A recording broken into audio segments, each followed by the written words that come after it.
ડીસા તાલુકાના પાલડી ગામનો બનાવ દલિત સમાજનો સામૂહિક બહિષ્કાર થતા એ બાબતે નોંધાઈ ફરિયાદ।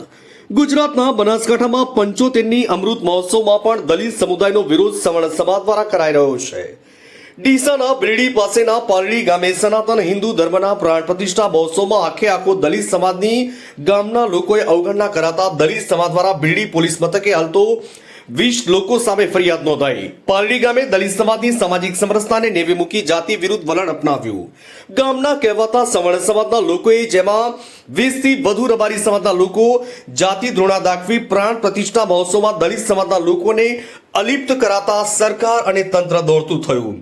જાતિ વિરોધી વલણ અપનાવી પાલડી દુધેશ્વર મહાદેવની પ્રાણ પ્રતિષ્ઠા ત્રિદિવસીય કાર્યક્રમ આખા દલિત સમાજની અવગણના કરાતા બિરડી પોલીસ મથકે 20 લોકો સામે એટ્રોસિટીની ફરિયાદ નોંધાઈ। તારીખ 28 માંથી 30 માર્ચ સુધી પાલડી ગામે દુધેશ્વર મહાદેવનો ત્રિદિવસીય કાર્યક્રમ યોજાયો હતો। ગામના રબારી સમાજ સહિત સમગ્ર સમાજના લોકો આ કાર્યક્રમમાં જોડાયા હતા। જ્યારે કાર્યક્રમમાં દલિત સમાજના લોકોને આમંત્રણ અલિપ્ત રાખી કે ધાર્મિક લોકફાળોના જાતિ વિરુદ્ધ અપમાન કર્યું। બિરડી પોલીસ મથકે દલિત સમાજના લોકોએ રજૂઆત કરી 20 લોકો સામે ફરિયાદ નોંધાતા પાલડી સહિત આજુબાજુના પંથકમાં હડકંપ મચી જવા પામ્યો છે।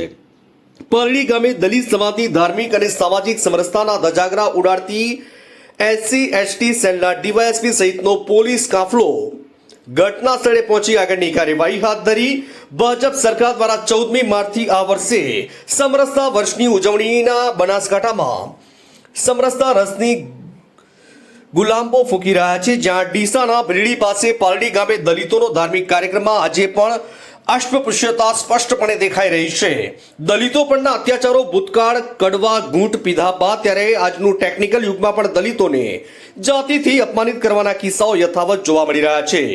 સરકારના કાયદાઓ કાગળ પર પણ જમીની હકીકત કંઈક અલગ જ જોવા મળી રહી છે। એવું ડીસા તાલુકા પાલડી ગામે જોવા મળ્યું। હવે FIR દાખલ થયા બાદ પોલીસ વિભાગ દ્વારા આગળની શું કાર્યવાહી કરવામાં આવે છે તે તો હવે જોવું રહ્યું।